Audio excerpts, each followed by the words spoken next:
ધોરણ 10 બોર્ડ પરિણામમાં કચ્છના પરિણામની માહિતી. સ્ટોરી રિપોર્ટ બાય કરણ વાઘેલા, ભુજ. ગુજરાત માધ્યમિક શિક્ષણ બોર્ડ દ્વારા ધોરણ 10નું પરિણામ જાહેર થયું છે. ખાસ કરીને આપણે કચ્છની વાત કરીએ તો કચ્છ જિલ્લામાં 20,867 વિદ્યાર્થીઓએ પરીક્ષા આપેલી હતી. એ પૈકી 17,662 વિદ્યાર્થીઓ આપણે ઉત્તીર્ણ થયા છે. એટલે કચ્છ જિલ્લાનું પરિણામ, બોર્ડનું પરિણામ આપણું 83.86 છે. જ્યારે કચ્છનું પરિણામ બોર્ડના પરિણામ કરતાં વધુ 84.64% આવ્યું છે. ખાસ કરીને આપણે 100% પરિણામવાળી શાળાઓ જોવા જઈએ તો એના અંદર આપણી 112 શાળાઓ છે. આપણે ગ્રેડની વાત કરીએ તો આ વખતે તેજસ્વી તારલા ખૂબ જ વધ્યા છે. ગત વર્ષે આપણા 563 જેટલા વિદ્યાર્થીઓ A1 ગ્રેડના અંદર હતા.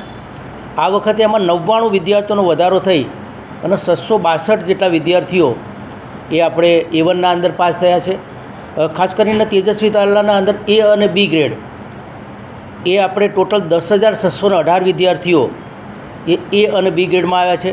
એટલે ટોટલ વિદ્યાર્થી પરીક્ષામાં બેઠા એની સામે 60%થી વધુ વિદ્યાર્થીઓ એ આપણા A અને Bના અંદર પાસ થયા છે.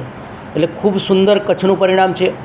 અને આ પરિણામના અંદર આપણે જોવા જઈએ તો અમારા શિક્ષક મિત્રો એ સૌએ મહેનત રંગ લાવી છે. ખાસ કરીને સરકારી અને ગ્રાન્ટેડ શાળાઓ એના અંદર 100% પરિણામવાળી અને A1 ગ્રેડના વિદ્યાર્થીઓની સંખ્યા ખૂબ વધી છે.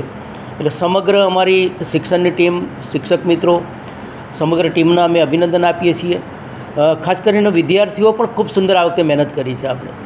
એટલે વિદ્યાર્થીઓને એમના વાલીઓને પણ અભિનંદન આપણે આપીએ છીએ. ખૂબ સુંદર પરિણામ આપણું કચ્છ જિલ્લાની આપણે વાત કરીએ તો આપણું પરિણામ આવ્યું છે. અને ખાસ કરીને આપણે કચેરી તરફથી પણ આપણે 5 જેટલી પ્રી બોર્ડ એક્ઝામ લીધેલી હતી. આપણી યુટ્યુબ ચેનલ ઉપર વિષય તજજ્ઞોના પાઠ પ્રસારિત કર્યા હતા અને અમારી સંયુક્ત સમગ્ર ટીમની મહેનત એ રંગ લાવી છે.